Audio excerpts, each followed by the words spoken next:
नमस्कार मित्रों, प्रस्तुत है हमारा आज का कार्यक्रम कविता के बहाने उपेंद्र नाथ रैना साहित्य संवाद के इस मंच पर।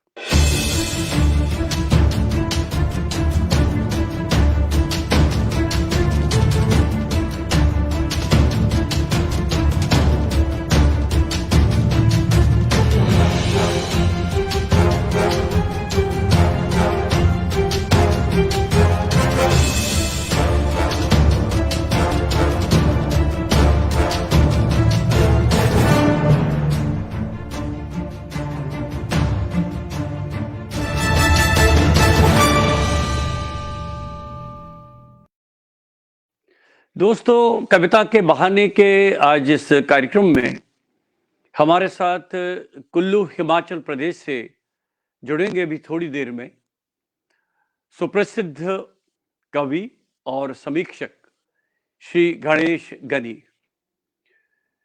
श्री गणेश गनी हिंदी साहित्य के कविता जगत में अपना एक अलग पहचान रखते हैं। मैं सबसे पहले आज के जो कवि हैं, अतिथि कवि हैं श्री गणेश गनी, उनको यहाँ पर कुल्लू हिमाचल प्रदेश से जोड़ देता हूँ। उसके बाद फिर हम उनसे बातचीत शुरू करते हैं। श्री गणेश गनी, नमस्कार। नमस्कार नमस्कार नमस्कार रैना जी, साहित्य संवाद में आपने मुझे आमंत्रित किया, इसके लिए मैं आपका आभार व्यक्त करता हूं। और आज के सभी जो दर्शक हैं, हमारे मित्र जुड़ेंगे, मैं सभी का धन्यवाद करना चाहता हूं। और कैसा मौसम है आज कुल्लू में? काफी दिनों की बारिश के बाद आज धूप खिली थी और काफी गर्म मौसम था आज का। लेकिन आज से पहले यहाँ आसपास ऊंची पहाड़ियों पर बहुत हिमपात भी हुआ। क्या बात है। अच्छा, मैं ये बताना चाहूंगा आपको कि देखिए हमारे मित्र जुड़ने शुरू हो गए। श्री विजय संदेश जी हमारे आज के इस कार्यक्रम में जुड़ गए, अशोक मिश्री जी और श्री रमेश चंद्र शुक्ल जी, अभी हमारे ये मित्र अब जुड़ गए और आगे भी जुड़ने शुरू हो जाएंगे।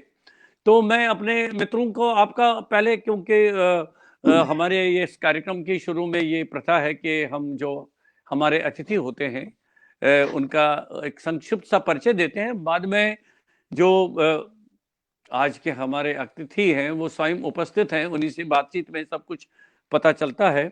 मैं अपने मित्रों को बताना चाहूँगा कि आज के हमारे जो विशेष अतिथि कवि हैं श्री गणेश गनी, वे कुल्लू हिमाचल प्रदेश से हमारे साथ आज जुड़ गए हैं। आप एक सशक्त युवा हस्ताक्षर हैं और आपने हिंदी कविता में अपनी एक अलग पहचान बनाई है। आपके बारे में मैं अपने मित्रों को ये बताना चाहूँगा कि 2018 में किससे चलते हैं बिल्ली के पाँव पर बहुत चर्चा रही ये आपकी पुस्तक, और उसके बाद आपके जो साहित्य संवाद की पुस्तक है वो है यह समय है लौटने का। और भी आपके जो साहित्यिक गतिविधियां हैं उन पर हम खुलकर बातचीत करेंगे।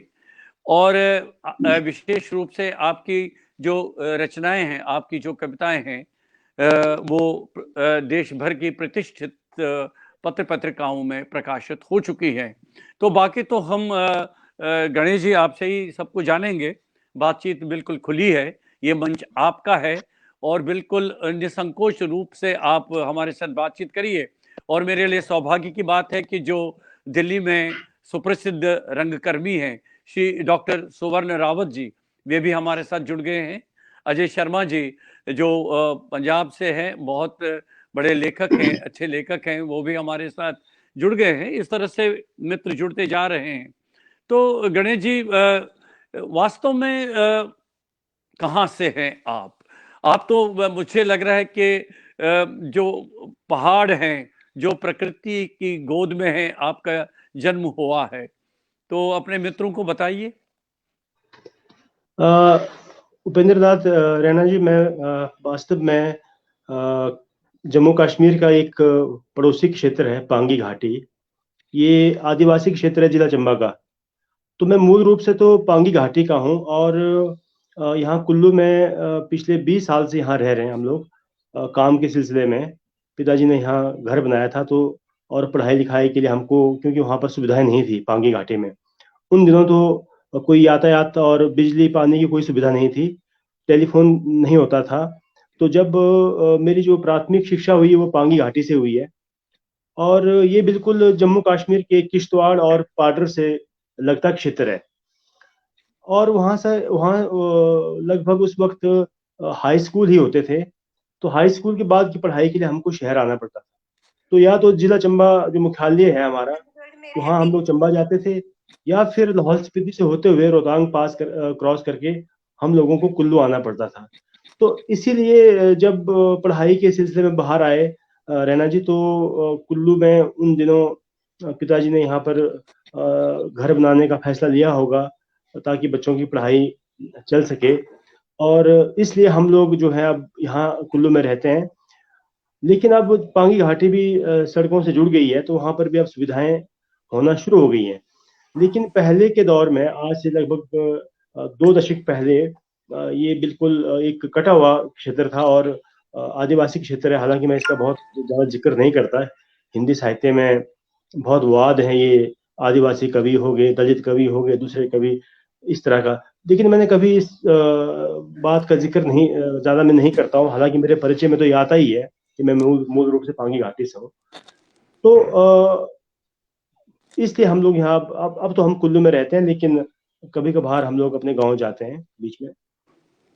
तो पांगी घाटी में जहां आप रहते थे, जहां पर आपका जन्म हुआ है, तो क्या क्या वहां पर किस तरह की चुनौतियों का आपको सामना करना पड़ा, और कितना समय आपके जीवन का वहां बीता, और वहां से क्यों क्यों आप, क्या कारण रहा कि आप कुल्लू शिफ्ट हो गए? पांगी घाटी में जो मेरा गांव है, वहाँ शौर नाम है उस गांव का, वो बिल्कुल लाहौल स्पीति की तरफ है, और पांगी घाटी का शुरुआती गांव है लाहौल स्पीति की तरफ से। और जो अंतिम गांव है पांगी घाटी का, वो लूज गांव है, वो बिल्कुल जम्मू कश्मीर से ये जुड़ता है।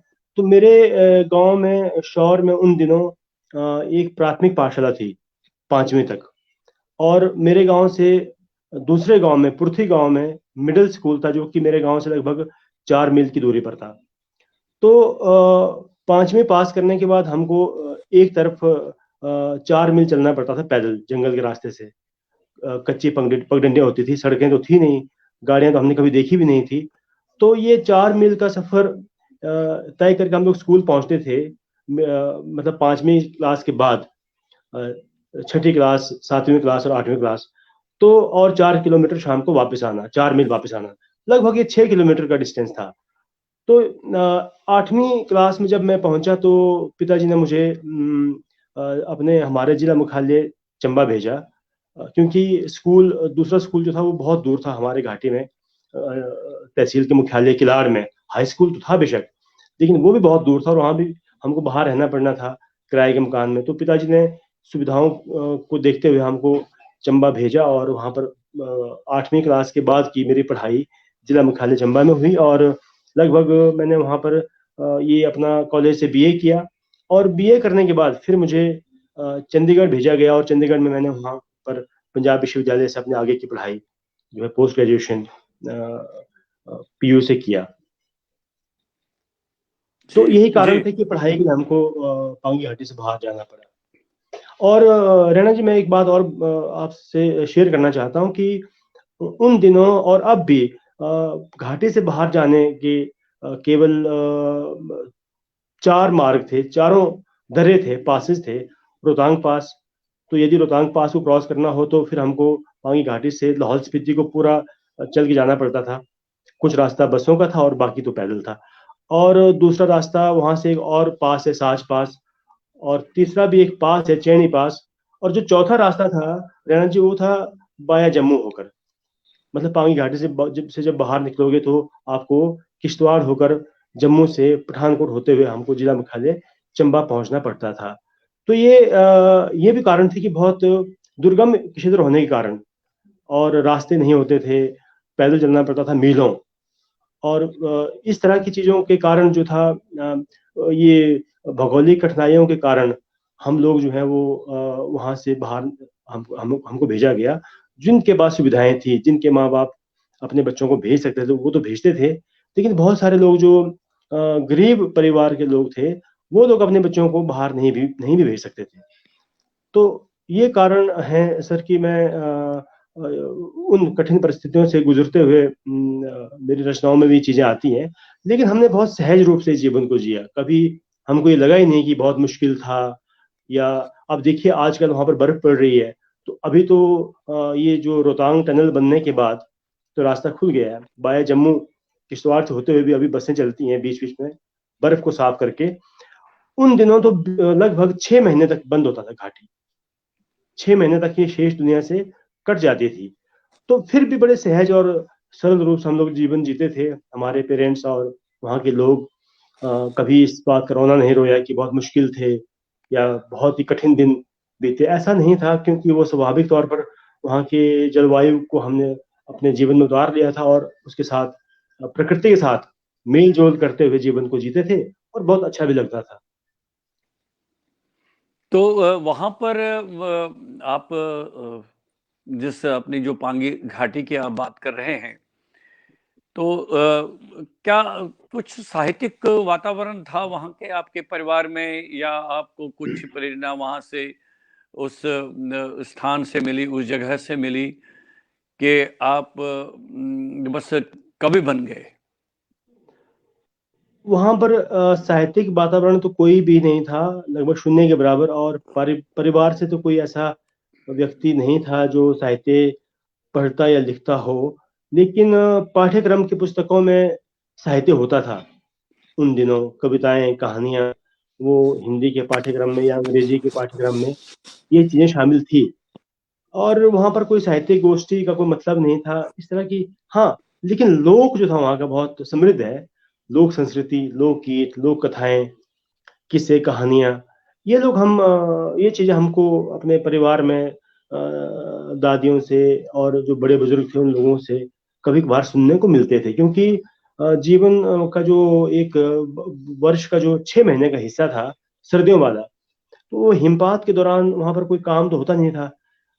बाकी के जो 6 महीने थे साल के, उसमें सारे काम करते थे लोग। और अपने घरों में लकड़ियां इकट्ठी करना आग जलाने के लिए, सारी फसलें इकट्ठा करके पूरे 6 महीने के लिए जो था वो सारा ताम झाम करना पड़ता था। उसके बाद जो 6 माह का जो ये दौर था ये बहुत कठिन था। इसमें हिमपात के दौरान जो थे वो लोकगीत, लोक संस्कृति, मेले, त्योहार, ये चीजें हमने बहुत नजदीक से देखी हैं।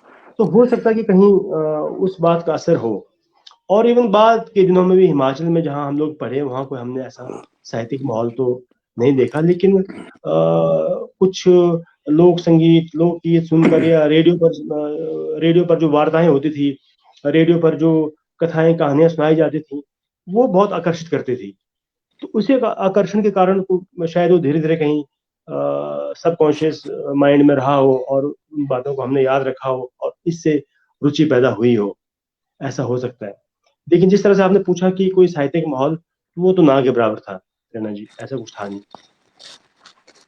नहीं, तो फिर आपने ये कैसे निर्णय लिया कि आप, क्योंकि साहित्य में देखिए ना बहुत सारी विधाएं हैं, कविताएं हैं, कहानियां हैं, नाटक हैं, तो कैसे आप को ये लगा कि बस आप कवि ही बन सकते हैं और आप कविताओं में ज्यादा रुचि रख सकते हैं? क्या आपको, क्या अंदर से क्या इंस्टिंक्ट, क्या लगा आपको? जी मुझे रैना जी ये लगा कि कविता शायद मैं लिख सकता हूँ। ऐसा मुझे हमेशा महसूस होता है। मैंने कहानियां लिखने की कोशिश भी की और उपन्यास के लिए भी कभी लंबी कहानी की कोशिश भी की, लेकिन मैं उसमें सफल नहीं हो पाया, मैं लिख ही नहीं पाया। और कविताएं मुझे पढ़ना बहुत अच्छा लगता था, क्योंकि कविताएं कम समय लेती हैं। आप जल्दी से बहुत सारी कविताएं पढ़ सकते हो, आप एक कविता की पुस्तक एक दिन में आप पढ़ सकते हो। लेकिन कहानी और उपन्यास के साथ ऐसा नहीं होता है।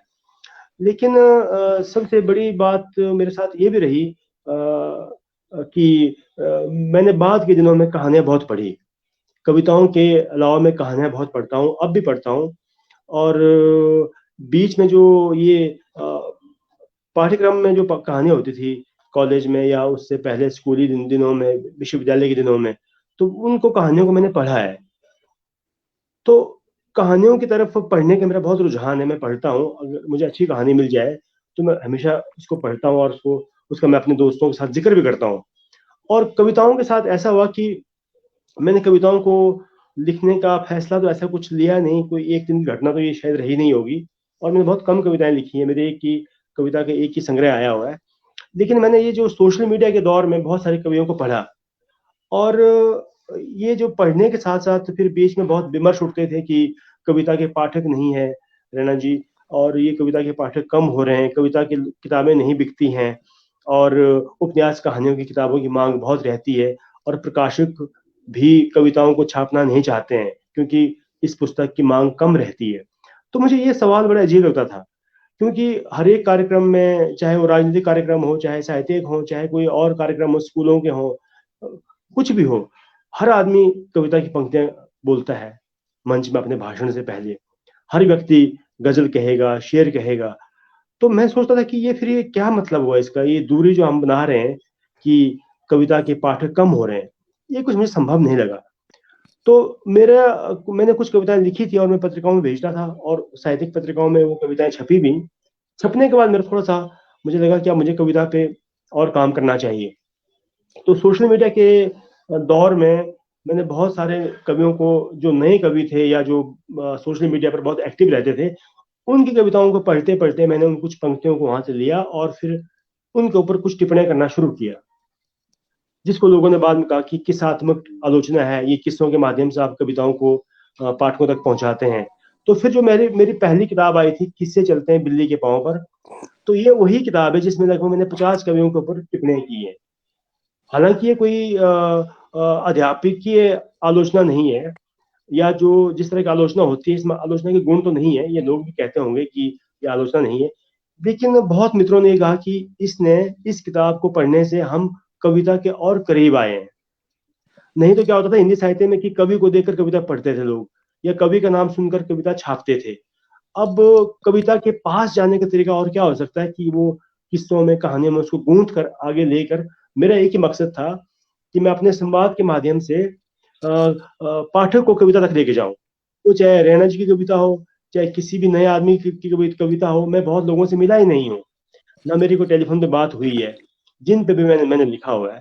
तो किससे चलते हैं बिल्ली के पांव पर, पहली किताब जो 2018 में आई, उसकी बहुत प्रतियां बिकी और लोगों ने बहुत उसको हाथों हाथ लिया भी, और मुझे बहुत अच्छे से उन्होंने इसके फेसबुक पे या दूसरे माध्यमों से मुझे उसके रिस्पॉन्स मिले बहुत अच्छे। तो मुझे अच्छा लगा, और मैंने कभी ये सपने में भी नहीं सोचा था कि इस तरह का कोई हमें हमें भी कोई पढ़ेगा, या हम इस आज उपेंद्र नाथ रैना जी के साथ बैठ के मैं बातचीत करूंगा। ये हमने कभी सपने में भी नहीं सोचा होगा, ना अच्छा, कोई मेरी ऐसी अजय अजय इच्छा अजय थी। शर्मा जी हमारे साथ लगातार जुड़े हैं, आप उनके नाम जी, से परिचित होंगे मैं बहुत परिचित ही। हूँ पंजाब से। जी, जी जी जी, उपन्यासकार है, पंजाब से हैं। कहानीकार है। अच्छा, जी उन्होंने जी। अपनी अपनी अपनी टिप्पणी में उन्होंने एक बात कही है, उस पर मैं जरा आपका विचार चाहूंगा। वो कह रहे हैं कि गणेश जी कविता के माध्यम से कहानी कहते हैं। तो आपकी दृष्टि से क्या तात्पर्य है इसका, कैसे व्याख्या करेंगे आप इसकी? अगर अजय जी मेरी कविता की बात कर रहे हैं, तो हाँ, मेरी कविता में मैं हमेशा उसमें एक कोई कहानी, उसमें एक कोई ऐसा चीज होती है जिसमें कि बिंबों के माध्यम से या मुहावरों के माध्यम से इस तरह की बात ये हो सकती है। और अगर ये टिप्पणी की बात कर रहे हैं, तो अजय जी सही कह रहे हैं कि मैं अपने जो मैंने टिप्पणियां की हैं, उसमें मेरे छोटी छोटी कहानियां हैं। उन उनको संस्मरण भी कह सकते हैं, उसको आप किस्से भी कह सकते हैं, किस्से कहानियां हैं। लेकिन बीच में उन कवियों की पंक्तियां भी हैं, ताकि पाठक उन कहानियों को पढ़ते पढ़ते कविता तक पहुंचे। और मेरा मेन मकसद, जो मुख्य उद्देश्य था, वो यही था कि पाठक और कविता के बीच में दूरी को कुछ हद तक इसको पाट सकूं, और ये भ्रम, जो ये कविता पर संकट वाली बात है, इसको कुछ हद तक कम किया जा सके और कविता के पाठकों को बढ़ाया जाए। तो आप को याद है कि आपने सबसे पहली कविता कौन सी लिखी है? कुछ उसके बारे में आपको ध्यान है? जी, पहली कविताएं मैंने कुछ लिखी हैं, लेकिन वो अब मैंने प्रकाशित अपनी किताब में नहीं की। वो कुछ पत्रिकाओं में छपी, कॉलेज के विश्वविद्यालय की पत्रिकाओं में या अखबारों में। लेकिन बाद में मुझे लगा कि इन कविताओं को किताब में नहीं लाना चाहिए। लेकिन जो मुख्य धारा के साहित्य में हम्म। जैसे ये आकंठ, वसुधा, बया, इस तरह की जो पत्रिकाएं जिसमें कविताएं छपी, वो मेरी माँ के ऊपर लिखी कुछ कविताएं थी, 3-4 कविताएं, सीरीज थी एक। वो कविताएं जो थी, मुझे लगता है कि मेरी पहली कविताएं मानी जा सकती हैं। हालांकि वो पहली तो नहीं थी, पर मुख्य धारा की पत्रिकाओं में उन कविताओं के कारण जो है मुझे एक स्थान मिला। तो आपने देखिए, चूंकि आप तो शुरू से प्रकृति के बहुत नजदीक रहे, मैं ये कहूंगा कि जी प्रकृति में ही आप पलते बढ़ते रहे हैं और पूरा जीवन यापन अभी तक आपका पूरे नेचर के साथ, पूरी प्रकृति के साथ हुआ है, तो स्वाभाविक है कि आपकी कविताओं पर वहां के जनजीवन का तो है ही, लेकिन साथ में जो प्रकृति के विभिन्न रूप हैं, जो उसके अलग अलग स्वरूप हैं और अलग अलग पक्ष, और उस पर जो अलग अलग दृष्टिकोण हैं, तो अपनी कविताओं के माध्यम से उसको निश्चित रूप से आपने उसको सामने रखा होगा अपने जो आपके पाठक हैं। तो मैं चाहता हूं कि आप उस तरह की, उस प्रकार की कुछ 2-3 कविताएं हमें सुनाइए, क्योंकि ये बातचीत तो कविता के बहाने ही चलती रहेगी, लेकिन साथ साथ जी में हम चाहेंगे, और अब मेरे जो मित्र जुड़े हुए हैं, आपके भी मित्र हैं सब लोग, कि वो जी। आपकी कविताएं भी सुनना चाहेंगे। अह, बिल्कुल। मैं एक कविता, जो मेरी किताब, एक ही किताब आई कविताओं की, वह सांप-सीढ़ी नहीं खेलता। इसमें से मैं एक कविता आपको और अपने दर्शकों को सुनाना चाहता हूँ। बच्चे की गुल्लक तक। हिमपात के बाद बिल्ली आग के पास बैठी है। कुत्ता सूखे फाहों पर सुस्ता रहा है। छत से बर्फ हटाने वाला आदमी सोच रहा है कि क्यों कई रातों से भला भालू उसके सपने में नहीं आया। जबकि पहाड़ की कंदरा में शीत निद्रा तब टूटेगी जब बाहर बर्फ पिघल जाएगी सारी की सारी। भाग्य खिलेगा बसंत जैसे। एक हिमनदी पहाड़ से खिसक रही है। ढेर सारा बर्फ लादे पीठ पर। एक औरत की पीठ से चिपका बच्चा देख रहा है आग पर बर्फ को पानी बनते। वह औरत सोच रही है कि कहाँ जाती होगी जो थोड़ी बर्फ उड़ रही है भाप बनकर।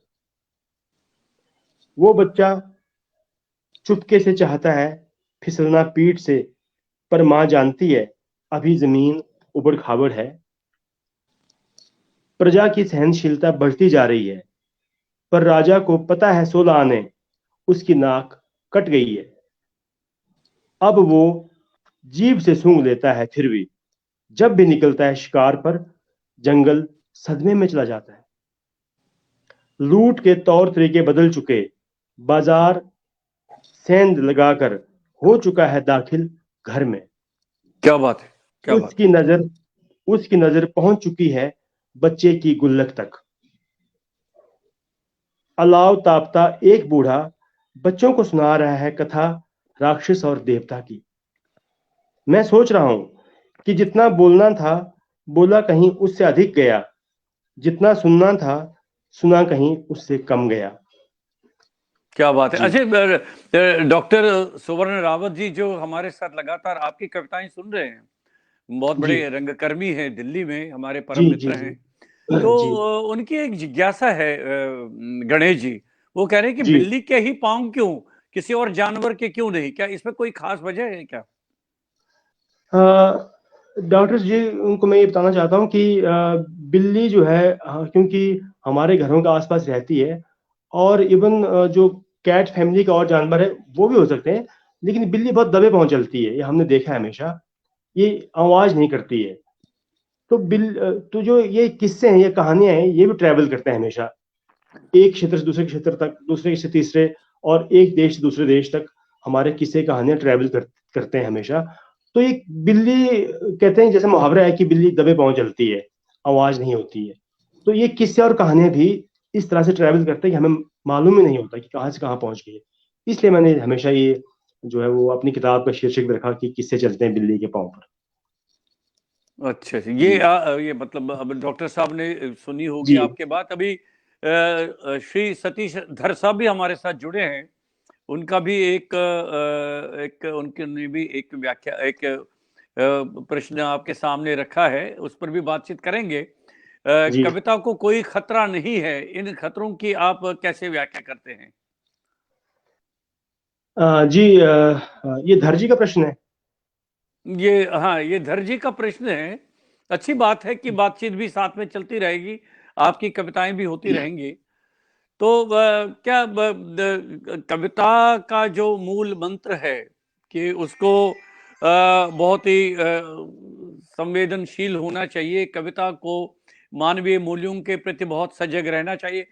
कविता का मतलब मेरा है कि क्योंकि कवि ही तो कविता करता है, तो कविता की संरचना जो है उसके मूल में जो शक्ति होनी चाहिए, जो संवेदना भरी होनी चाहिए, वो अपने उनके उसके माध्यम से अपने पाठकों तक आना चाहिए।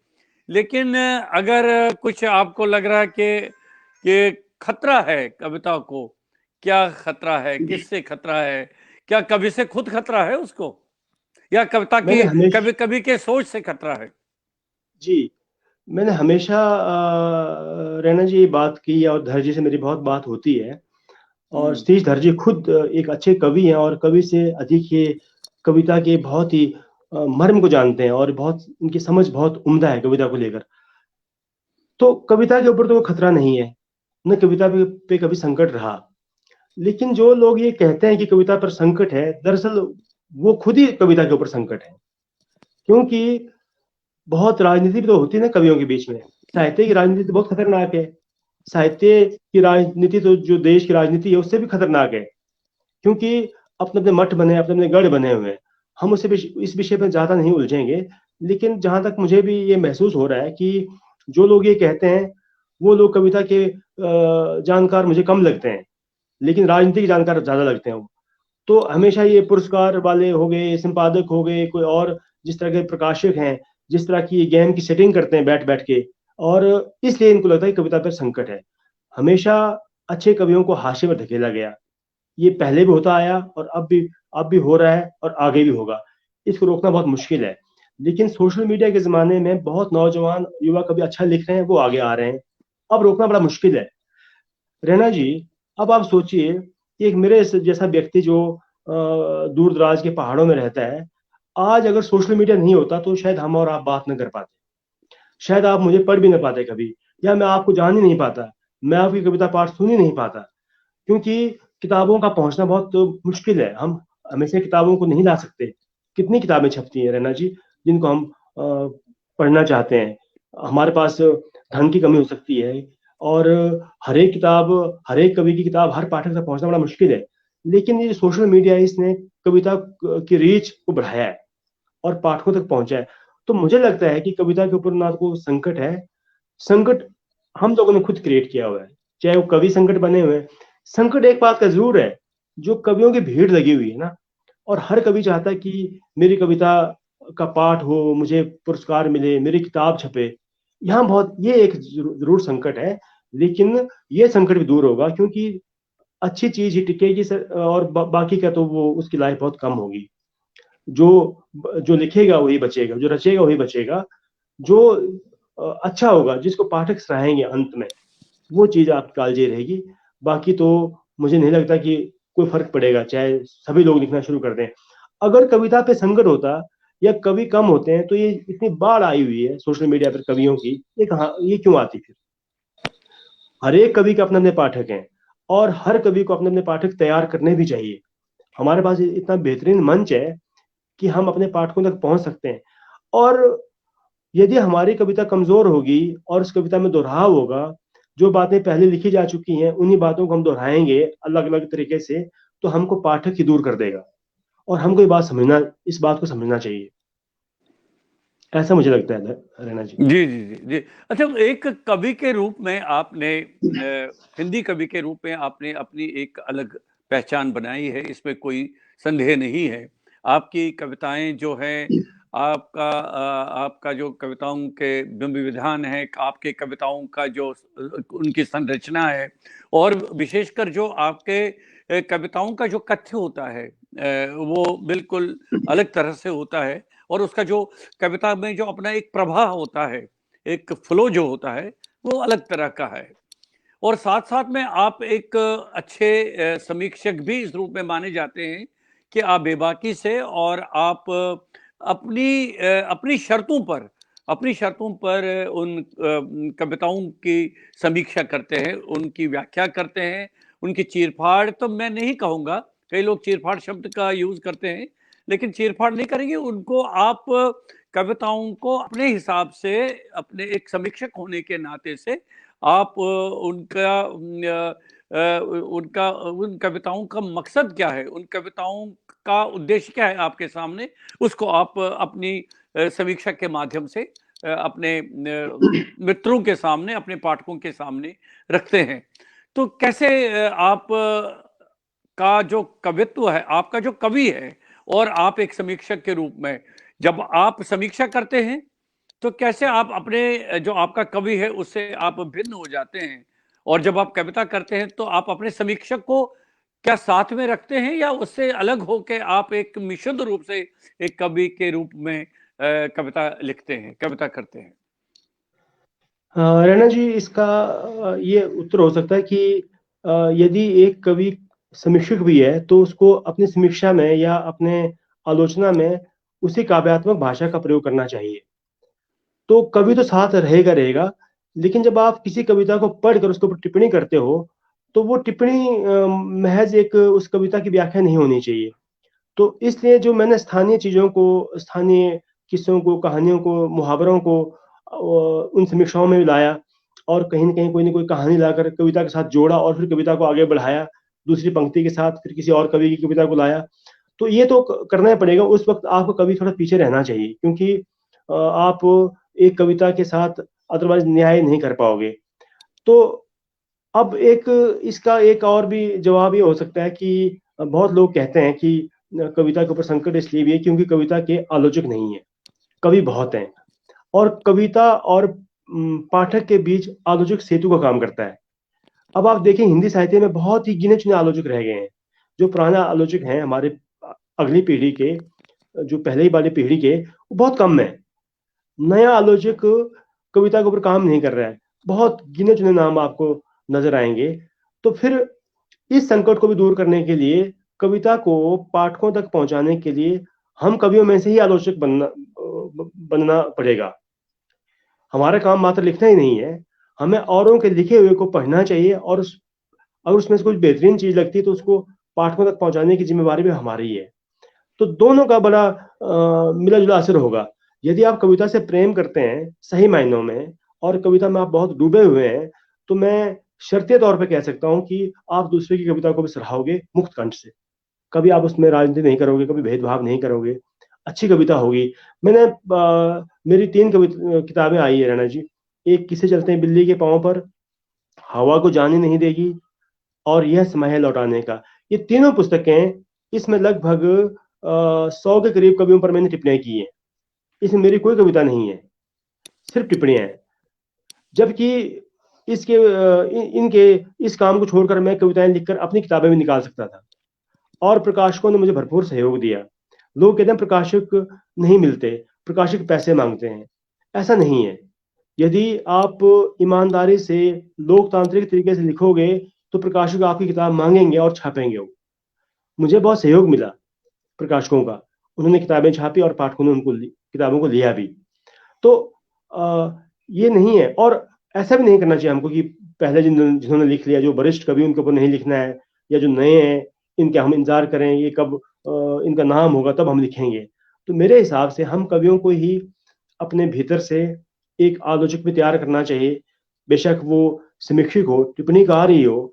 और कभी जो मैंने कविताएं लोगों की ली भी थी लिखने के लिए, मैंने कभी दावा नहीं किया कि बेहतरीन कवि हैं। रैना जी, मैं आपके माध्यम से बात भी जरूरी कहना चाहूंगा कि मैंने सिर्फ जो पंक्तियां, मुझे जिस कविता की पंक्तियां अच्छी लगी है, पैरा एक अच्छा लगा या पूरी कविता अच्छी लगी होगी, मैंने उसी को उठाकर उसी के ऊपर बात की है।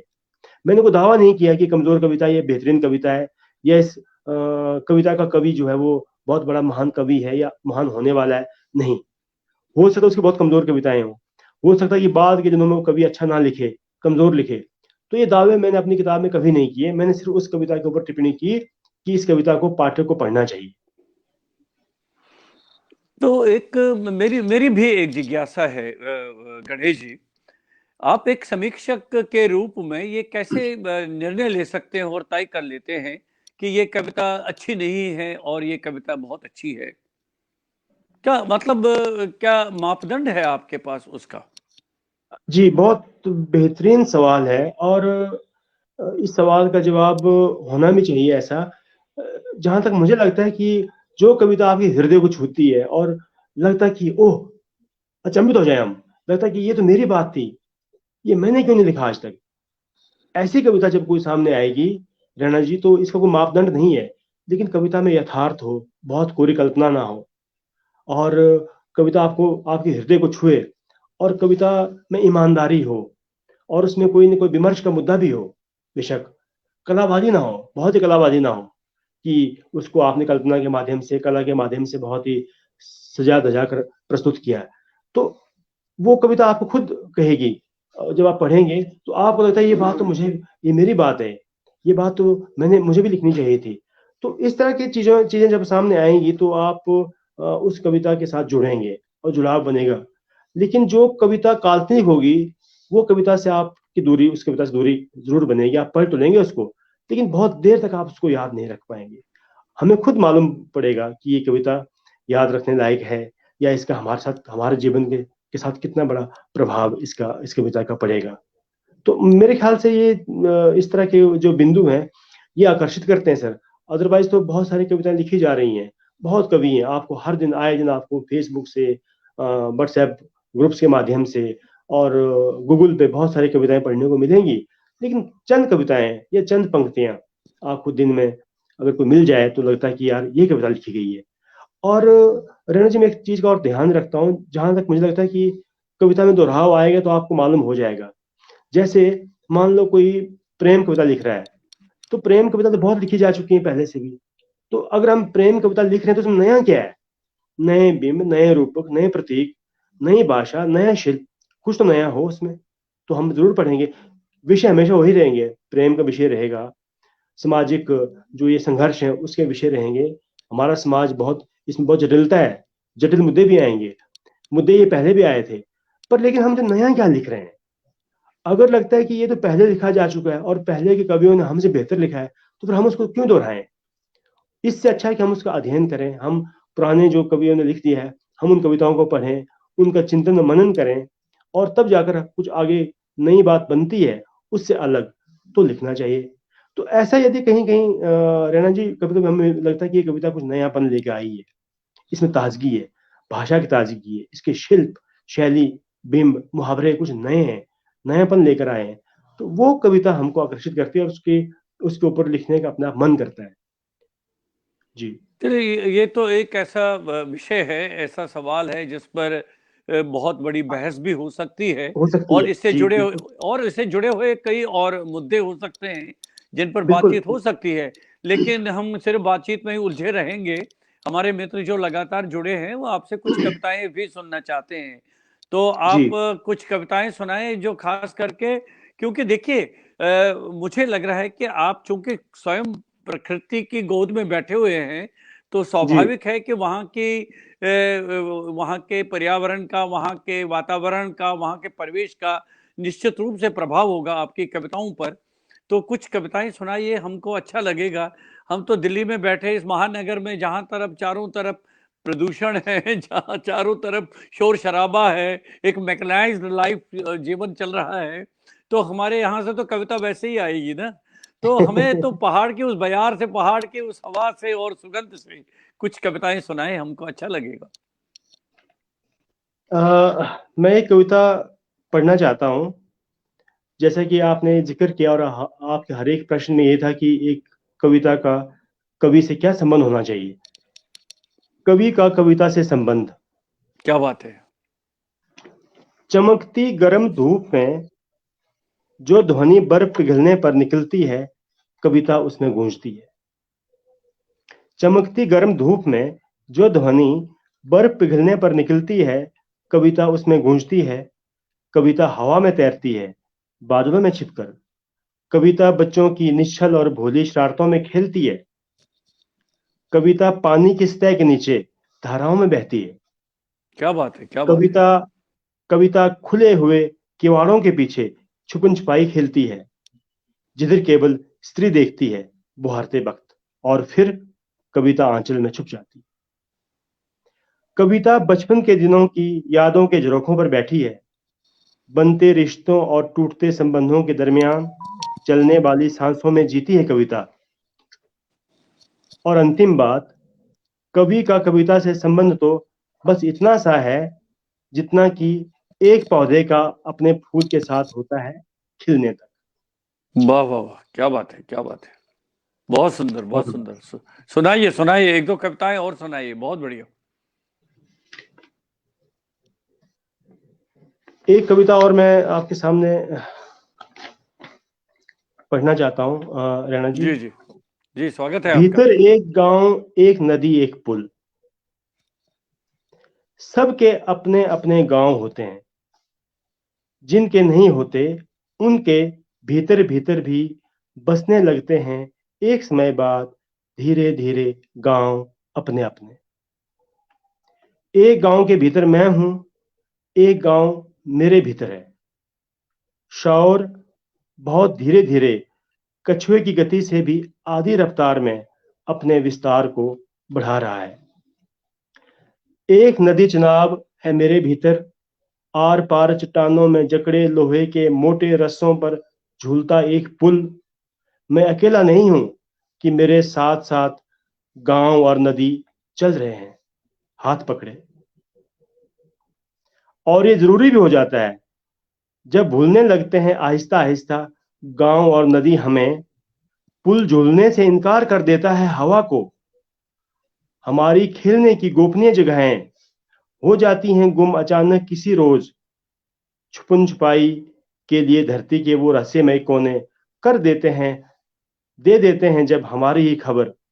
और एक आवाज भर की दूरी वाले मित्र जब एक एक कर खोने लगते हैं, तब इतनी भर जगह होनी भी चाहिए कि भीतर एक नदी समेत गांव बसाया जा सके वाह वाह जिंदगी वाह, भर बहुत के लिए। सुंदर, बहुत सुंदर, बराबर, क्या बात है, क्या बात है, वाह। जी जी जी और जी एक जी, पुल हो उदास लम्हों के लिए। वाह, जी क्या बात है, क्या बात है, क्या बात है, वाह, बहुत ही, बहुत सुंदर, बहुत सुंदर।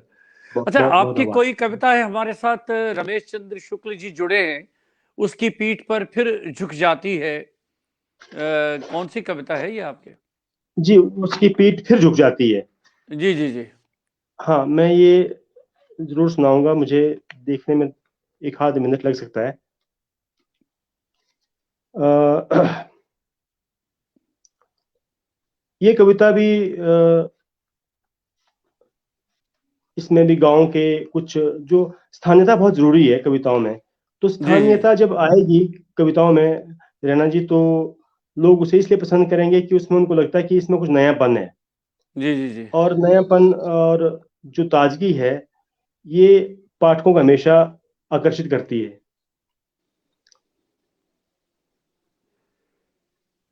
अ, आप बातचीत जारी रखें रैना जी, मैं देख लेता हूँ एक बार अगर मुझे मिल जाती है तो। तो ठीक है, कोई बात नहीं, आप देख लीजिएगा। जी और जी लंबी कविताओं के बारे में आपका क्या विचार है गणेश जी?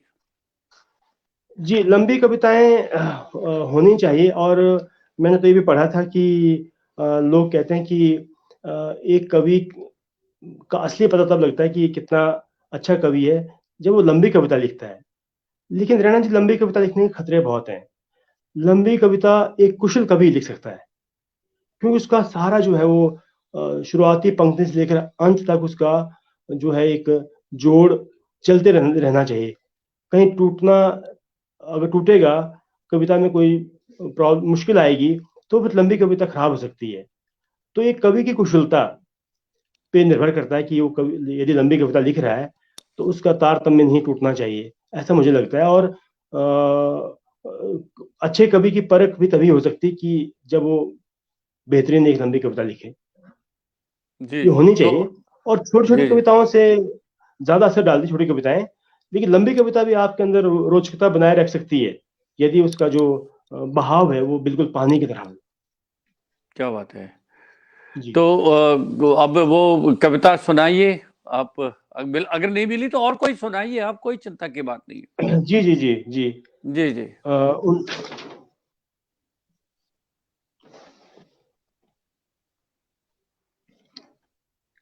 एक कविता मैं सुनाना चाहता हूँ, मुख जुबानी बातें। जी जी जी क्या बात है। इससे इससे पहले भी कई बार दिए गए शपथ पत्र कि जिम्मेदारियों को याद रखा जाए ठीक से। समर्पण की खोज में कितने ही तो वसीयतनामे बदले गए, अंतिम यात्रा से बस थोड़ा पहले तक भी कि विश्वासघात का डर सताता रहा। कितनी ही बार बयान दर्ज हुए कचहरियों में, आंखों ने जो देखा यह कहकर, पर फैसले में छूट जाता कुछ न कुछ अनदेखा हर बार। वाह। पर्दे में की गई सौदेबाजी की लाख कोशिशें भी बेपर्दा कर देता बयानानामा जब सामने आ जाता। दाल रोटी के लिए कारोबार में पहले तय की गई सिलसिलेवार अनुबंध की शर्तें भूख के साथ ही मिट जाती। वाह वाह वाह क्या बात पर है। पर इस बीच प्रेम में मुख जुबानी बातों को कहीं अधिक याद रखा गया, उपस्थिति में भी और अनुपस्थिति में भी। क्या बात है, क्या जी बात है, क्या जी बात है, क्या बात है। बहुत बढ़िया, बहुत बढ़िया। प्रतिमा निरंजन जी, उनका कहना है कि गणेश जी की कविताएं अपने जमीनी कथ्यों और शैली के नएपन के चलते हमेशा प्रभावित करती है। एक कवि के रूप में उनकी यात्रा का विश्लेषण होना जरूरी है। उन्हें सही बात कही। लेकिन जो इनका ये कहना है कि आपके जो अपने जमीनी कथ्यों और शैली के नएपन, तो क्या व्याख्या करेंगे आप इसकी? क्या कहना कहना ये क्या चाहते हैं? जी जी ये हमारे मित्र हैं निरंजन देव शर्मा जी, कुल्लू से जी हैं। जी जी और जी जी ये हिमाचल के बहुत ही बेहतरीन आलोचक हैं। तो इन्होंने जो कथ्य और शिल्प की बात की है कि इसमें नयापन होना चाहिए, और जब तक शिल्प और शैली में नयापन नहीं आएगा तो वो कविता जो है वो पाठकों को आकर्षित नहीं करेगी। और कविता में ताजगी तो होनी चाहिए, वरना हम यदि उस पुरानी बातों को दोहराएंगे पुराने ही स्टाइल में, और तो इसलिए कविता पे संकट की जो बात होती है इसका कारण यह भी है कि हम लोगों ने अपनी ही चीजों को कभी तोड़ा नहीं। एक कवि हो या चाहे कहानीकार हो, कोई भी रचनाकार हो, उसको अपने तय किए गए मानदंडों को भी तोड़ना पड़ेगा। और यदि हम एक ही तरह से लिखना शुरू कर देंगे तो हमारे लिखे पर भी सवाल उठेंगे कि इस कवि में भी दोहराव है या इस कहानीकार में भी दोहराव है। आप तो रंगकर्मी रहे हैं राणा जी, तो क्योंकि आप हमेशा जो मंच पर जब एक कलाकार काम करता है, एक रंगकर्मी जब मंच पर जाता है, तो वो सोचता है कि मैं हर दिन कोई ना कोई नया अभिनय करूं, उसके अभिनय में कोई दोहराव ना हो। तो ये दोहराव वाली स्थिति ना हो, इसके लिए एक कवि को जो है निरंतर जो है उत्तरोत्तर उसको मेहनत करनी पड़ेगी, परिश्रम करना पड़ेगा। क्योंकि है तो प्रतिभा का काम, कविता या रचना कोई भी लिखता है, ये इसमें प्रतिभा तो बहुत बड़ी भूमिका निभाती है, पर प्रतिभा के साथ साथ अभ्यास भी जरूरी है। क्या जी बात है। जी जी जी। तो अब एक दो कविताएं और सुनाइए गणेश जी। जी। एक जो मुझे कविता मिल गई, एक मित्र ने मांग की थी कि उसकी पीठ फिर झुक जाती है। हाँ हाँ हाँ क्या बात मैंने उसे हमेशा देखा है टोपी कोट और गाची पहने, घर से निकलने से पहले उसका तैयार होना योद्धा की भांति लगता है। पहले वो कोट पहनता है ताकि पीठ की छिलन रुके, फिर वो गाची को कमर पर कई कई घेरे लपेटता है ताकि भूख छिपी रह सके इसी मजबूत कमरबंद के पीछे। वरना भूख का क्या है, पेट से उछलकर सीधे सड़क पर भी आ सकती है।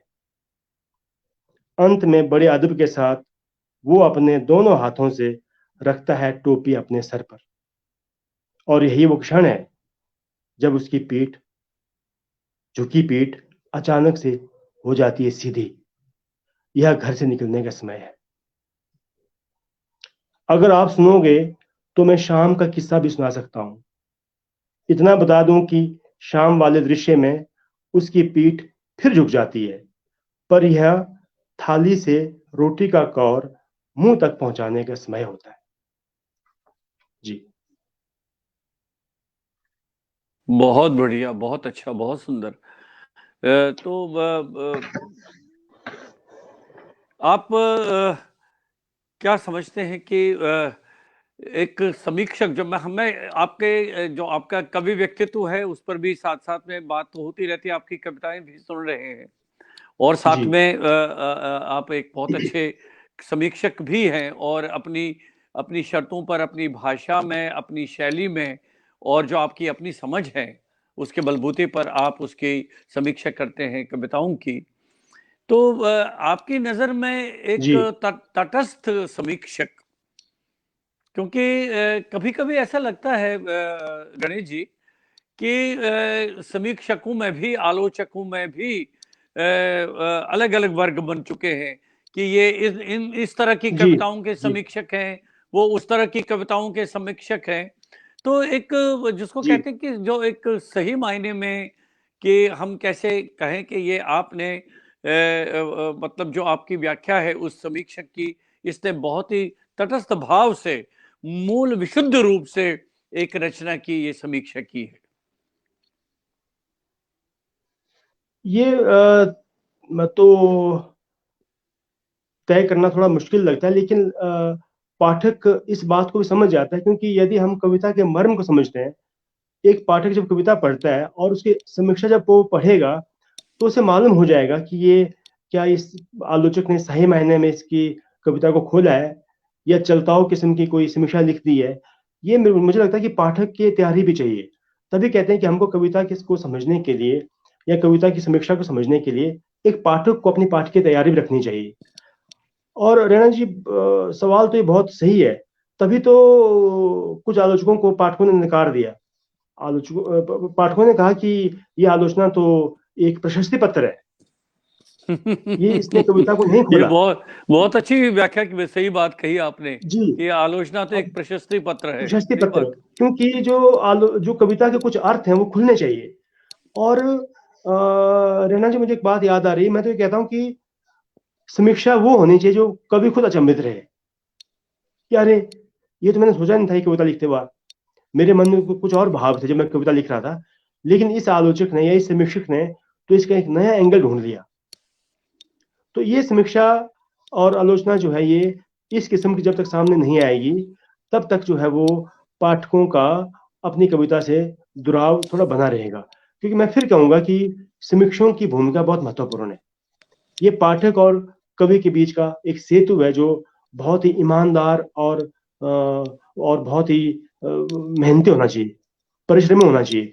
बहुत सारी कविताओं पर तो लिखा गया, उन्हीं पंक्तियों को दोहराया गया हुआ है। जो कवि कह रहा है उसी बात को आप भी आगे अपनी पैराग्राफ में उसको दोहरा रहे हैं। लेकिन समीक्षक ने यदि कोई कविता से नया विमर्श ढूंढा या कोई नया बिंदु ढूंढा, नया एंगल ढूंढा, तो समीक्षा वास्तव में सही मायने में समीक्षा कही जाएगी, और जिससे कि कवि खुद भी हैरान हो जाएगा। ऐसा मुझे लगता है। धर साहब अभी भी हमारे साथ जुड़े हैं, तो उनका एक प्रश्न है कि हिमाचल की हिंदी कविता के बारे में आपका क्या विचार है, क्या टिप्पणी है आपकी? हिमाचल की हिंदी कविता बहुत हाशिए पर इसलिए भी रही क्योंकि यहाँ पर उस तरह का हमको माहौल नहीं मिला। और हमारे जो अग्रज थे, उस वक्त बहुत पहले तो यहाँ पर पत्रिकाएं भी नहीं मिलती थी। कुछ लोगों ने कोशिश करके मुख्य धारा की हिंदी साहित्य की पत्रिकाओं को हिमाचल में लाना शुरू किया, और यहाँ से जब कविताएं बाहर जाती थी तो कुछ संपादकों ने उन्हें छापा भी। और छपना ही महत्वपूर्ण नहीं है, बल्कि संपादक की टिप्पणियों के साथ यदि कोई चीज आती है और आलोचकों के जब सामने कोई कविता जब पहुंचती, तो उसका अलग से एक इम्पैक्ट होता है। बहुत सालों तक ये हो नहीं पाया। अभी हाल ही के वर्षों में जो मुख्य धारा का साहित्य हिंदी, इसने थोड़ा सा जो है वो ध्यान दिया है हिमाचल की कविता पर भी। लेकिन उस तरह से हिमाचल की कविता को कोई स्थान नहीं मिल पाया अभी तक।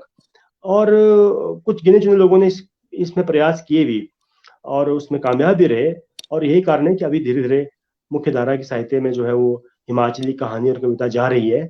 पर जिस तरह के जो दूसरे राज्य हैं, जैसे उत्तराखंड है और ये जो पहाड़ी राज्य हैं, इनका इम्पैक्ट बहुत, प्रभाव बहुत रहा है हिंदी साहित्य की मुख्य धारा में।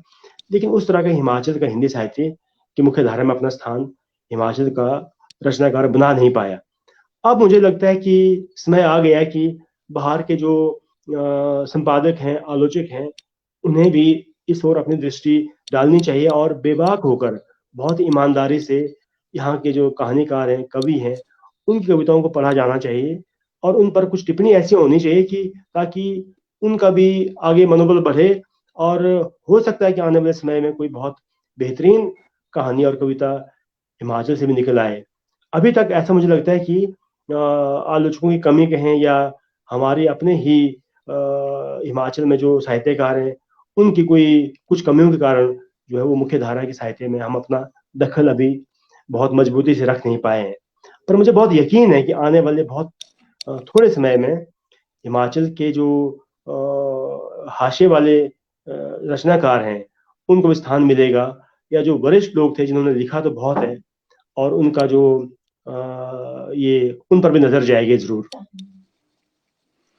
अच्छा, एक और अब मेरा भी एक और थोड़ा सा एक छोटा सा सवाल ये है कि आज के जो सोशल मीडिया का इतना जाल फैला हुआ है, अब देखिए आप सोशल मीडिया में जाइए तो जो कुछ भी आप चाहेंगे देखना, कविताएं, कहानी, उपन्यास, तो इतना बड़ा तो नहीं आ सकता है, लेकिन बहुत सारी जानकारी आपको सोशल मीडिया के माध्यम से आपके पास पहुंच जाती है। लेकिन जहाँ तक खास करके साहित्य जो है, और साहित्य में वो भी कविताएं हैं, तो क्या भविष्य लग रहा है आपको कि सोशल मीडिया के इतने एक्सप्लोजन में पुस्तकों का क्या भविष्य है, खास करके वो भी जो कविताओं की पुस्तकें हैं? और दूसरी बात इसके साथ जुड़ी हुई ये भी है, थोड़ी सी चिंताजनक इसलिए है कि प्रकाशक जब आप उनसे संपर्क करते हैं तो सबसे पहले ये पूछा जाता है कि क्या पुस्तक है आपकी, कविता संग्रह तो नहीं है? तो उसमें बहुत सारे कवियों को, हाँ, जो बहुत बड़े कवि हैं, प्रतिष्ठित कवि हैं, उनमें तो उतनी दिक्कत नहीं आती उनको, लेकिन जो उतने प्रतिष्ठित नहीं होते लेकिन अच्छे कवि होते हैं, लिखते हैं, अच्छी कविताएं करते हैं, उनको प्रकाशकों से वो पुस्तकें छापने में बहुत सारी परेशानियां आती हैं। सोशल मीडिया के दौर में एक बात तो बहुत ही जो पॉजिटिव है वो ये थी कि बहुत कवियों ने अपनी कविताओं को जब सोशल मीडिया पर डाला तो बहुत प्रकाशकों का ध्यान भी उस तरफ गया हुआ है और संपादकों का ध्यान भी गया हुआ है। इससे बहुत लाभ हुआ है। और अभी जो कविता की स्थिति थी, अब स्थितियां बदल रही हैं। अब कविता के लिए भी प्रकाशक इनकार नहीं करते बहुत जल्दी, और नए लोगों को भी अवसर मिल रहा है। तो इस सोशल मीडिया पर जो बाढ़ आई हुई है, इसमें भी तो छंटनी होगी अपने आप। इसको रोकना बहुत असंभव है और ये हर एक आदमी का अपना अधिकार भी है। उसको एक मंच मिला है, वो अपने ही फेसबुक पेज का, अपने फेसबुक का संपादक खुद है। अब उसको तय करना है कि उसको क्या चीज डालनी है सोशल मीडिया पर, क्या नहीं डालनी है। और बहुत जल्दी भी नहीं करनी पड़ेगी, हमको बहुत धैर्यवान भी होना पड़ेगा। ये नहीं कि हम हर रोज कविता लिखें। कविता हर रोज लिखने का मसला नहीं है। ये साहित्य की बड़ी उत्कृष्ट विधा है और सबसे मुश्किल है। कविता जितना देखने में आसान लगती है, उतना लिखने में बहुत कठिन है। तो बिना सोचे समझे या बिना तैयारी के, बिना परिश्रम के, बिना प्रतिभा के यदि हम लिखते रहेंगे और पुस्तकें निकालते रहेंगे तो कुदरती सी बात है कि हमारी छवि बहुत खराब होगी। और जल्दी में जिन लोगों को जल्दी मची है छपने की, उससे प्रकाशक या संपादक को घाटा नहीं होगा, एक रचनाकार को घाटा है। क्योंकि एक कमजोर कविता या कहानी जब आगे जाएगी तो पाठक हमें अगली बार भी बहुत ही हल्के में लेगा, क्योंकि उसको हमारी गंभीरता का मालूम हो जाएगा। तो हमें बहुत ध्यान रखना चाहिए कि हमें क्या चीज प्रकाशित करनी है। और किताबों का महत्व बहुत है। मुझे लगता है कि जो किताबों को पढ़ने में आसानी है, वो सोशल मीडिया या हम जो जो गैजेट्स हैं, इन पर नहीं पढ़ सकते। वो आनंद नहीं है। वो चाहे हमारी पीढ़ी हो, चाहे हमारे से पहले की पुरानी पीढ़ी हो, चाहे आने वाली पीढ़ी हो। रैना जी, किताबों का अभी तो हिंदुस्तान के उसमें साहित्य में तो मुझे लगता है किताब में बहुत जोर शोर से आएंगी और ये आनी भी चाहिए। और हमारे बच्चे भी किताबों को पढ़ने की में आदत डालनी पड़ेगी, नहीं तो हम लिपि को ही भूल जाएंगे, हम पढ़ना नहीं चाहेंगे, हम अपनी हैंडराइटिंग भूल जाएंगे, हमें लिखने का ज्ञान नहीं रहेगा। जबकि कितना महत्वपूर्ण है ये। हम आदिम युग में तो पहले बोलना सीखा, फिर लिपि की खोज की गई, फिर लिखने का प्रक्रिया प्रारंभ हुई। तो इसको इतनी जल्दी मिटने नहीं दिया जा सकता, और ये मिटेगी भी नहीं। हम बहुत जल्दी सोशल मीडिया के गैजेट्स से हम बहुत जल्दी ऊब जाएंगे। हम अपने बिस्तर पर लेटे लेटे किताब पढ़ सकते हैं। और रेणा जी, मैं तो ये भी कहूंगा कि जिन लोगों को नींद की समस्या है, जो बड़े हमारे मेट्रो सिटीज हैं, वहां के लोगों को नींद नहीं आती कहते हैं, वो कई कई दिन सोते नहीं है, नींद की गोलियां खाते हैं। तो यदि आप कहानी और कविताएं पढ़ो ना, किताबें पढ़ो ना, उपन्यास पढ़ो, आप कुछ भी पढ़ें, आप किताबों में जो दिया गया, आपको नींद आएगी। पढ़ने और लिखने की आदत डालना बहुत जरूरी है। अभी ये जो हमारे साथ बैठे हैं, आपने कुल्लू से जो जिक्र किया, निरंजन देव जी, मैं और निरंजन देव जी यहाँ एक बहुत बुजुर्ग साहित्यकार हैं, जयदेव विद्रोही जी, 86 साल के हैं, हिमाचल के साहित्यकार, लोक संस्कृति के ऊपर लिखते हैं। तो उन्होंने कहा कि, अब 2 दिन पहले उनसे मिलने गया था हालचाल पूछने, उन्होंने स्वयं ये चीज स्वीकार की। उन्होंने कहा कि बुढ़ापे में एक ही समस्या है कि नींद नहीं आती, पर कहते हैं मैं शुक्र मनाता हूँ कि मुझे लिखने का शौक है, तो मैं रात रात भर लिखता हूँ। अब उस इस उम्र में तो उनको कुछ छपने का शौक नहीं रहा, ना वो कहीं भेज पाते हैं, पर फिर भी इस हॉबी के कारण कम से कम उनकी सेहत खराब नहीं हो रही है। जब उनको नींद नहीं आती तो लिखने बैठते हैं, तो लिख या पढ़ने बैठते हैं, और जब बहुत पढ़ेंगे तो आगे थक जाएंगी, नींद भी आएगी। तो रना जी, पढ़ना किताबों का बहुत जरूरी है, और किताबें आनी चाहिए। क्या बात है, बहुत बढ़िया, बहुत अच्छी बातें की आपने कही। अब गणेश जी, अब समय लगभग हमारा अब निकला जा रहा है, अब हो गया। जी तो आप जी, एक दो कविताएं और सुनाइए। मैं एक कविता, धर जी ने मुझे पहले ही दिन को भी मैसेज किया था कि एक कविता मैं सुनाऊं जो उनको बहुत पसंद है, और मैंने बहुत बार उस कविता को पढ़ा भी है, और लगभग मैंने हर एक कार्यक्रम में उस कविता का पाठ किया है। मैं जी रैना जी जी, जी। आपके लिए और अपने दर्शकों के लिए दोबारा से इस कविता को पढ़ना चाहूंगा, और अरे मुझे भी जरूर कविता अच्छी लगती है। सुनाइए तो जरूर आप। थोड़ा समय निकाल लेना, जी जी जी, क्या बात है। थोड़ा समय जरूर निकाल लेना, किसी रोज गला सूखने से पहले नदी को शुभकामनाएं दे आना। वाह वाह वाह, क्या बात शहद शहद से मिठास बनी रहे जीभ पर, किसी मधुमक्खी के परों को सहला आना। जंगल और जीवन की मित्रता में ना पड़े कभी कोई गांठ, कि पृथ्वी के हथेलियों में रखे किसी वृक्ष के पैर छू आना। है। वाह।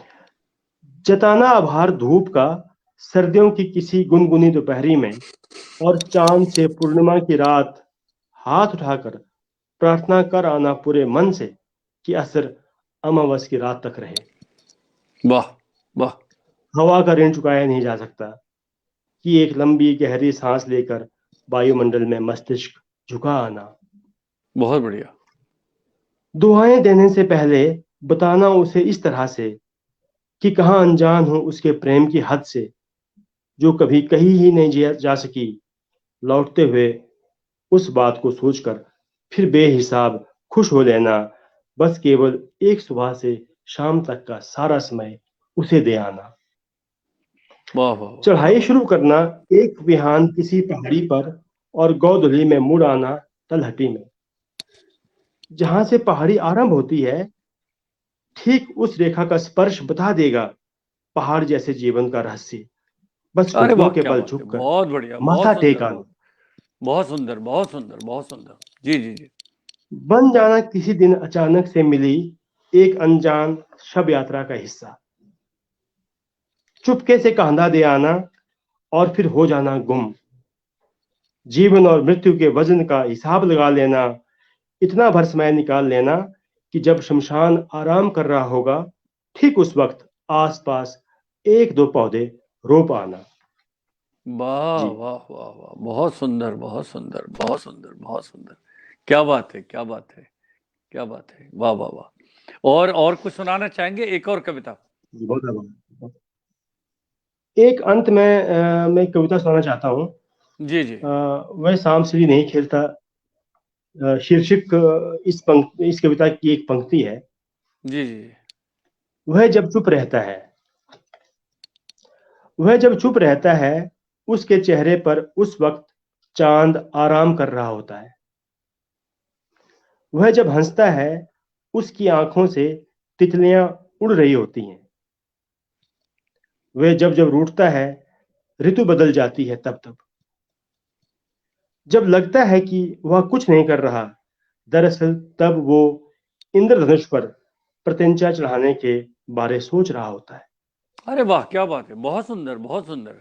गणेश जी, बहुत बढ़िया, बहुत बढ़िया। बहुत वाह आभार, बहुत आभार। वाह उसका खेतों में टहलना अजीब है। वह पेड़ों से बातें करता है, पत्तों से हरियाली मांगकर जेबें भरता है, वाह। फूलों से मशवरा फूलों को मशवरा देता है। उसके अपने खेल हैं। वह सांप सीढ़ी नहीं खेलता और ना ही शिकार।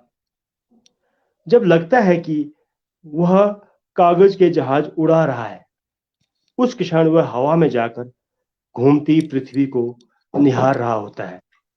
बहुत आभार। वाह वाह, क्या बात है, क्या बात है, बहुत सुंदर, बहुत सुंदर। वाह जी वाह बहुत वाह आभार। वाह वाह, क्या बात है। तो अभी अब वर्तमान में क्या कुछ ऐसी योजना है, कब आपका नया संग्रह कब आ रहा है कविताओं का? अ, जी ये 2019 में मेरा संग्रह आया था, तो मुझे लगता है कि एक आध साल में लाने की कोशिश करूंगा। ये एक योजना है। बाकी कुछ कवियों पर मैं काम कर रहा हूँ सर, जिनके कुछ कविताओं पर जो साहित्य संवाद की श्रृंखला है, शायद एक आध पुस्तक उसमें और आ जाए। ये फिलहाल योजना है। क्या बात है, क्या बात है। और एक हिमाचल अकादमी जो है यहाँ पर, हिमाचल अकादमी एक किताब निकाल रही है जिसमें कि युवाओं के ऊपर मैंने युवाओं की कविताओं का संपादन किया है। एक पुस्तक शायद अभी कुछ दिनों में आने वाली है, जिसमें कि हिमाचल के युवा कवि हैं। जी। बहुत बढ़िया, बहुत अच्छा, बहुत अच्छा। अच्छा, आपके आपके आपकी कविताओं पर बातचीत हुई, आपकी जो समीक्षक का पक्ष है उस पर बातचीत हुई, कविताएं सुनी आपकी।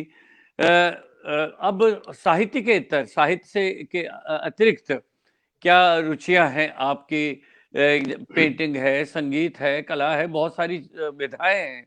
तो और किसी में आपकी व्यक्तिगत रुचि है क्या?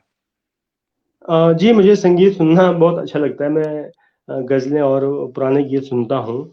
और इसके अलावा मुझे घूमने का भी शौक है। मैं हमेशा पहाड़ों पर, नदियों के किनारे घूमता रहता हूँ। इस तरह की रुचियाँ हैं। और लोगों से मिलना भी मुझे अच्छा लगता है। और साहित्य तो मैं पढ़ता ही हूँ। मुझे कहानियाँ भी बहुत अच्छी लगती हैं। मैंने कहानियाँ बहुत पढ़ी हैं सर, कविता के अलावा। तो और साहित्यिक गोष्ठियों में जाना मुझे अच्छा लगता है। लोगों को सुनना बहुत अच्छा लगता है। यदि कोई कवि यहाँ कुल्लू में आता तो मैं हमेशा चाहता हूँ कि मैं उसको सुनूं जाकर। कोई कहानीकार आए तो मैं उससे बात करता हूँ, मैं उनसे मिलता हूँ।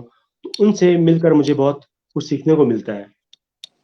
वाह, बहुत बढ़िया। तो जी। आपने बीच में संगीत की बात छेड़ी। आप हिमाचल में बैठे हैं और कुल्लू में बैठे हैं, और इतना अब मौसम भी बहुत अब आगे सुहावना होने जा रहा है।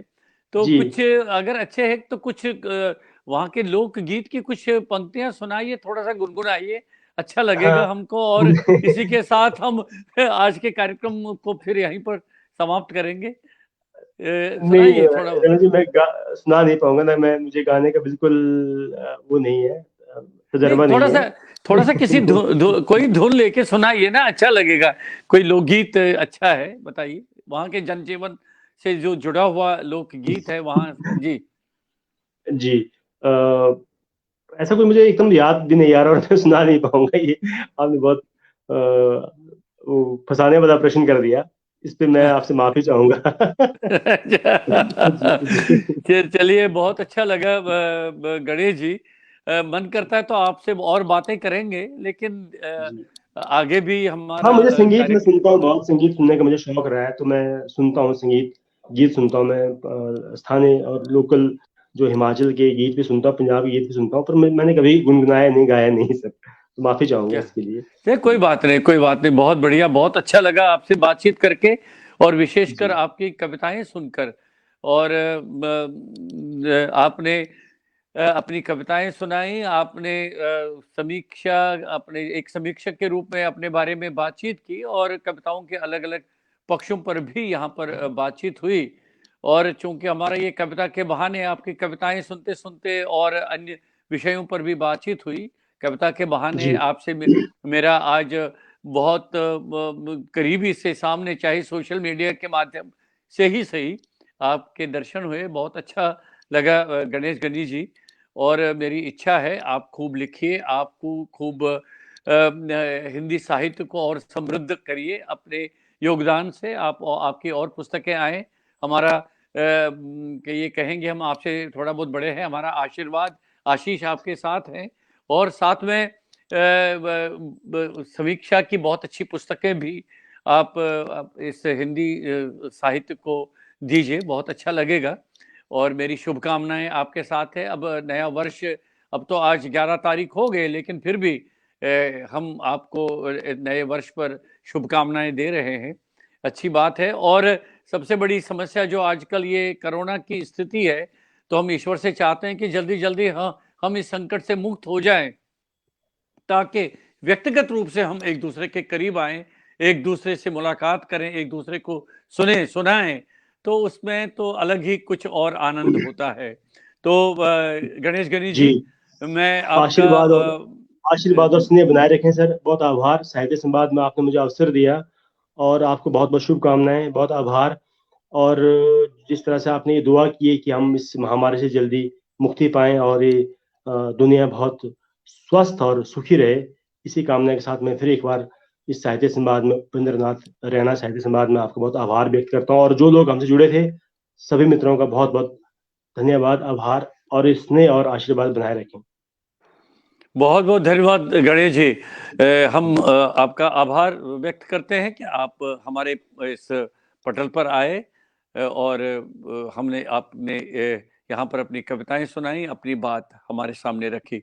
बहुत बहुत धन्यवाद। नमस्कार। नमस्कार।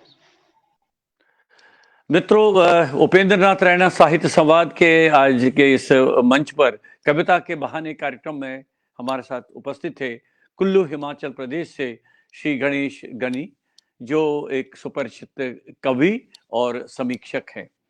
और इसी के साथ मुझे आज का ये कार्यक्रम यहीं पर अब संपन्न करने की अनुमति दीजिए। नमस्कार।